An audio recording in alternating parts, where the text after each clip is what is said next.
Hello everyone, welcome back to your channel your wait friend. So आज हम internal structure of heart के बारे में पढ़ने वाले हैं। ठीक है कि अंदर से हार्ट कैसा है। एक्सटर्नली हमने पढ़ लिया था, अब हम इंटरनल स्ट्रक्चर के बारे में पढ़ रहे होंगे हार्ट के। ठीक है, सो देखो हमारा जो हार्ट है उसके जो है टोटल 4 चैम्बर्स प्रेजेंट है। ठीक है, हमारे हार्ट में टोटल 4 चैम्बर्स होते हैं, 2 एट्रियम और 2 वेंट्रिकल। ठीक है, एक right atrium, right ventricle, left atrium and left ventricle. ठीक है, अब हम आगे बात करते हैं सबसे पहले राइट एट्रियम के बारे में। ठीक है, तो जो हमारा राइट एट्रियम जो है ना, ये क्या प्रेजेंट कर रहा होता है, ये राइट एंटीरियर पार्ट बनाता है। ठीक है ना, तो हमारा जो राइट एट्रियम होता है वो क्या बना रहा होता है, राइट एंटीरियर पार्ट बना रहा होता है। ठीक है ना, हमारा जो एट्रियम होता है ये क्या कंसिस्ट करता है, ये जो है एक प्रिंसिपल कैविटी, मेन कैविटी जिसे साइनस विनेरम कहा जाता है, और एक ब्लाइंड डाइवर्टिकुलम जिसे क्या कहा जाता है, ऑरिकुलर अपेंडिक्स या फिर ऑरिकल कहा जाता है, ये अकोमोडेट कर रहा होता है। अब हमारा जो राइट एट्रियम होता है इसकी जो है 5 ओपनिंग्स होती है। देखो ये जो है ना पिछली बार एक बार पूछा जा चुका है। ठीक है ना, ये 1-2 बार पूछा जा चुका है क्वेश्चन की ओपनिंग्स बताइए राइट एट्रियम की।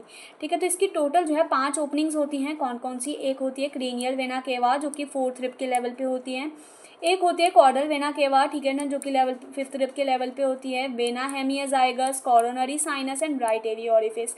ये जो राइट एवी ऑरिफिस है ये क्या कर रहा होता है, ये जो है कनेक्ट करता है राइट एट्रियम को राइट वेंट्रिकल से। अब हमारा जो देखो 2 एट्रियम होते हैं। ठीक है ना, मान लो ये हमारा हार्ट है। ठीक है, ये हमारा हार्ट है। अब हमारा जो हार्ट है ये 2 एट्रियम है। ठीक है ना, ये वाला एट्रियम और ये वाला एट्रियम, इन दोनों एट्रियम के बीच में क्या प्रेजेंट होती है, ये सेप्टम होती है। ठीक है, इंटर एट्रियल सेप्टम होती है। इस इंटर एट्रियल सेप्टम पे क्या प्रेजेंट होता है, बचपन में जब हम मतलब कि मम्मा के वूम्ब में होते हैं तब तो यहाँ पे प्रेजेंट होता है फोसा ओवेलिस।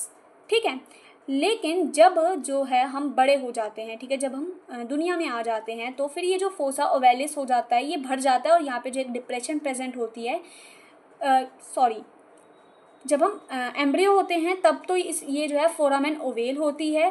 ठीक है, एंड जब हम बड़े हो जाते हैं मतलब कि जब हम दुनिया में प्रवेश कर चुके होते हैं तब ये डिप्रेशन बन जाती है जिसे फोसा ओवेलिस कहा जाता है। ठीक है, तो फोसा ओवेलिस क्या है, ये जो है एक ओवल डिप्रेशन है। ठीक है, जो कि कहाँ पे प्रेजेंट है, इंटर एट्रियल सेप्टम पे। ठीक है ना, जो कि किसका रेमिनेंट है, ठीक है ना, फोरामेन ओवेल का ऑफ द फीटस। अब हमारा अंदर की तरफ जो ऑरिकल होता है ये बिल्कुल भी स्मूथ नहीं होता है। ठीक है, यहाँ पर क्या प्रेजेंट होती हैं, कुछ मस्कुलर रिजेस प्रेजेंट होती हैं जो कि कैसी होती हैं, कॉम्ब जैसी होती हैं। ठीक है ना, ये मस्कुलर रिजेस जो होती हैं कॉम्ब जैसी दिखती हैं और इसे मस्कुलाई पेक्टिनेट कहा जाता है। ठीक है, ये जो मस्कुलाई पेक्टिनेट मसल्स जो होते हैं ये क्या करते हैं, ये टर्मिनेट करते हैं एक क्रेस्ट के ऊपर जिसे क्या कहा जाता है, क्रेस्टा टर्मिनालिस कहा जाता है। ठीक है, तो ये हमारा राइट एट्रियम था। अब हम बात करते हैं राइट वेंट्रिकल के बारे में। ठीक है, तो जो राइट वेंट्रिकल होता है ये क्या बना रहा होता है, ये जो है राइट क्रेनियल पार्ट बनाता है। ठीक है ना, ऑफ दी हार्ट। ठीक है, एंड इट डज नॉट, ठीक है, ये जो है एपेक्स तक नहीं पहुंचता, it does not reach the apex of the heart. ठीक है, ये कैसा होता है, ट्रायंगुलर होता है। ठीक है ना, और अगर हम इसका क्रॉस सेक्शन देखें तो ये कैसा दिख रहा होता है, क्रिसेंट्रिक दिख रहा होता है। ठीक है, ये क्या करता है, ये कम्युनिकेट करता है राइट एट्रियम के साथ थ्रू राइट एवी ऑरिफिस। ठीक है ना, और ये क्या करता है, कम्युनिकेट करता है पल्मोनरी आर्टरी के साथ। ठीक है ना, थ्रू कोनस आर्टेरियोसस। अब जो राइट एवी ऑरिफिस होता है ये जो है गार्डेड होता है किससे, राइट एवी वॉल्व से। ठीक है ना, दैट इज ट्राइकस्पिड वॉल्व से गार्डेड होता है। ठीक है, एंड जो कोर्नस आर्टेरियोसस होता है जो कि ओपनिंग होती है पल्मोनरी आर्टरी की, ये जो है गार्डेड होती है किससे, सेमीलुनर वॉल्व्स से। ठीक है, अब जिस तरह से एट्रियम की जो वॉल थी वो इरेगुलर थी, उसी तरह से जो वॉल होती है वेंट्रिकल की वो भी इरेगुलर होती है एक्सेप्ट द कोनस आर्टेरियोसस। और ये क्या बियर करती है, मस्कुलर, ये भी मस्कुलर रिजेस बियर करती है। ठीक है ना, जो इसे क्या कहा जाता है, ट्रेबेकुले कार्नी।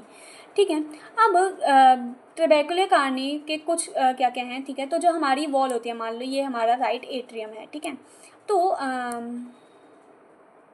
ये हमारी वॉल्स हैं। ठीक है, ये हमारी क्या है, ट्राइकस्पिड वॉल्स हैं। अब राइट एट्रियम की वॉल से क्या निकलती हैं, कुछ मसल्स निकलती हैं। ठीक है, मतलब कुछ निकलती हैं मसल्स। ठीक है ना, कुछ प्रोजेक्शंस निकलती हैं। ठीक है, इन प्रोजेक्शन को क्या कहा जाता है, पैपिला। ठीक है, पैपिलरी मसल जी, या फिर मस्कुलर पेपिलैरिस, ठीक है। 3 मस्कुलर पेपिलैरिस प्रेजेंट होते हैं राइट वेंट्रिकल के अंदर, ठीक है ना। एंड ये जो मस्कुलर पेपिलैरिस होती है ये क्या देती है, अटैचमेंट दे रही होती है किसको, कॉर्डे टेंडिने को, ठीक है ना। ये जो कॉर्डे टेंडिने होती है ये किससे अटैच होती है, ये राइट एक पेपिलैरिस मसल्स से, ठीक है ना, और दूसरा एंड जो होता है इसका अटैच होता है विद द वॉल्स, ठीक है। और ये जो है इवर्जन जो है प्रिवेंट कर रही होती है किसका, एवी वॉल्स का, ठीक है। अब हमारा जो पल्मोनरी ओरिफिस होता है, मतलब कि जो कॉर्नस आर्टेरियोसस है, ये कैसा होता है, सर्कुलर होता है, ठीक है ना। और ये जो है गार्डेड होता है किससे, पल्मोनरी वॉल्स से, ठीक है ना, जिसे टोटल 3 सेमिलुनर कस्प प्रेजेंट होते हैं, ठीक है। एंड अब क्या करती है, एक मस्कुलर, ये हमारा हार्ट था ना, ये हमारा राइट वेंट्रिकल है। अब पैपिलरी मसल्स के साथ साथ एक जो है और चीज़ निकलती है, दैट इज़ मॉडरेटर बैंड। ये मॉडरेटर बैंड जो होता है ये कहाँ से कहाँ एक्सटेंड करता है, इंटरवेंट्रिकुलर सेप्टम से राइट लेटरल वॉल। ये क्या है, ये राइट लेटरल वॉल है, और ये क्या है हमारे पास, इंटरवेंट्रिकुलर सेप्टम। ये हमारे पास क्या है, इंटरवेंट्रिकुलर सेप्टम। तो ये किससे कहाँ एक्सटेंड करिए, राइट लेटरल वॉल से इंटरवेंट्रिकुलर सेप्टम तक जो है एक्सटेंड करती है मॉडरेटर बैंड, ठीक है ना, जो कि ओवर स्ट्रेचिंग को प्रिवेंट कर रही होती है हार्ट के, ठीक है।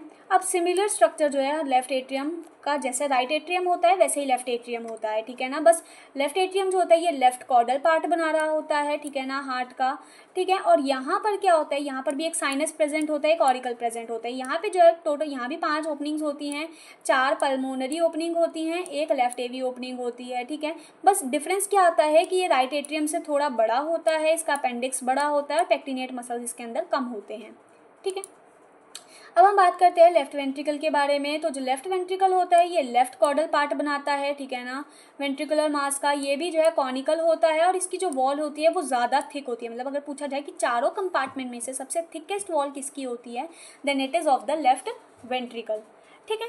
फिर इसके बाद हमारे पास क्या आता है कि ये जो होता है, ठीक है, ये जो है क्या बना रहा होता है, ये जो है हार्ट का एपेक्स बना रहा होता है, ठीक है। सो अगर पूछा जाए कि एपेक्स ऑफ द हार्ट कौन बनाता है, then that is the left ventricle, ठीक है। एंड इसका जो क्रॉस सेक्शन होता है वो कैसा होता है, सेमी सर्कुलर, ठीक है। राइट वेंट्रिकल का जो क्रॉस सेक्शन होता है वो कैसा होता है, क्रिसेंट्रिक होता है, इसका क्रॉस सेक्शन सर्कुलर होता है, ठीक है। एंड इसमें अब क्या क्या डिफरेंसेस होते हैं कि यहाँ पर जो मॉडरेटर बैंड होता है, वहाँ तो एक सिंगल मॉडरेटर बैंड था, यहाँ पर जो है 2 मॉडरेटर बैंड होते हैं, ठीक है ना, लेकिन वो जो है ज़्यादा ब्रांच्ड होते हैं और जो है ज़्यादा थिन होते हैं, ठीक है ना, और वो क्या होते हैं, ज़्यादा थिन होते हैं, ठीक है। दूसरा, यहाँ पर जो ट्रबैकुलर कार्नी होती हैं वो भी कम होती हैं, ठीक है ना, और यहाँ पर जो है 2 मस्कुलर पेपिलरीज होते हैं, 2 पेपिलरी मसल्स होते हैं, ठीक है ना, और जो कॉर्डे टेंडिने होते हैं वो भी कम होते हैं, ठीक है ना, लेकिन थोड़े बड़े होते हैं then that of the right ventricle, ठीक है। एंड जो लेफ्ट एवी ओपनिंग होती है वो किससे गार्डेड होती है, बाइकस्पिड वॉल से या फिर मिट्रल वॉल से, जिसमें 2 कस्प होते हैं, ठीक है। एंड जो पल्मोनरी एओर्टा की जो ओपनिंग होती है, ठीक है, उसे क्या कहा जाता है, बल्बस एओर्टिकस, ठीक है। So the opening of the aorta, that is aortic opening जो होती है वो किससे गार्डेड होती है, एओर्टिक वॉल से, दैट इज यहाँ पे क्या होती है, 3 सेमिलुनर कस्प प्रेजेंट होते हैं, ठीक है ना। तो एओर्टिक ओपनिंग को क्या कहा जाता है, बल्बस एओर्टिकस। अब बोवाइंस के केस में क्या होता है कि यहाँ पर जो है ना एओर्टा के ईदर साइड पे जो है क्या प्रेजेंट होती हैं, विसरल बोन्स प्रेजेंट होती हैं, ठीक है ना, जिन्हें क्या कहा जाता है, ऑस कॉर्डिस, ठीक है ना, जो कि क्या होती है, at the base of the aortic ring present होती हैं, ठीक है ना, जिसमें से राइट वाली जो होती है वो थोड़ी बड़ी होती है then that of the left one, ठीक है। एंड इसके बाद हम बात करते हैं इंटरवेंट्रिकुलर सेप्टम, मतलब 2 वेंट्रिकल्स के बीच का जो सेप्टम है वो कैसा होता है, ओब्लीक होता है, ठीक है ना, और इसका जो राइट वाला फेस होता है, ठीक है ना, वो कैसा होता है, कन्वेक्स होता है, और जो लेफ्ट वाला जो फेस होता है वो कैसा होता है, जो मतलब लेफ्ट वेंट्रिकल में फेस होता है वो कैसा होता है, कनकेव होता है, ठीक है। तो बस कन्वेक्स और कनकेव कैसे याद रखोगे, देखो जो लेफ्ट वेंट्रिकल है वो क्या कर रहा है, ब्लड को सप्लाई कर रहा है पूरी बॉडी में, तो उसके अंदर स्पेस ज़्यादा होना चाहिए। अगर स्पेस ज़्यादा होना चाहिए तो जो इंटरवेंट्रिकुलर सेप्टम है वो जो है कनकेव होनी चाहिए, ठीक है ना। तो इस हिसाब से जो हमारा लेफ्ट वेंट्रिकल की तरफ जो सरफेस होता है वो कॉनकेव होता है। एंड इसी के साथ हमारा जो इंटरनल सरफेस होता है, ठीक है, ऑफ द हार्ट, वो ख़त्म होता है। इसी के साथ मैं अब आपको थोड़ा सा जो है डिफरेंट स्पीशीज़ के बारे में भी बता देती हूँ, ठीक है ना। हॉर्स के अंदर क्या होता है, ठीक है, डिफरेंट स्पीशीज़ के बारे में बताती हूँ। तो हॉर्स के अंदर क्या होता है, जो एपेक्स होता है, ठीक है ना, वो जो है अटैच होता है स्टर्नम से, ठीक है ना, एंड ये जो है एक्सटेंड करता है थर्ड रिब से 6th इंटरकॉस्टल स्पेस तक, ठीक है ना। एंड डॉग के अंदर क्या होता है, जैसे वहाँ पर कौन सा लिगामेंट प्रेजेंट था, पेरिकार्डियको स्टर्नल लिगामेंट, यहाँ पर क्या होता है, पेरिकार्डियको फ्रेनिक लिगामेंट होता है। जो पेरिकार्डियम होता है ये जो है किससे अटैच्ड होता है, डायाफ्राम से अटैच्ड होता है, ठीक है। फाउल के अंदर क्या होता है, पेरिकार्डियम जो है वो थिन और मेम्ब्रेनस होता है, ठीक है, एंड ये जो है कहाँ पे प्रेजेंट होता है, between the lobe of the liver, ठीक है, and it is present between the lobes of the liver. And इसी के साथ हमारा इंटरनल सर्फेस भी हार्ट का ख़त्म होता है और जो है हमारे डिफरेंसेस भी ख़त्म होते हैं। And thank you so much.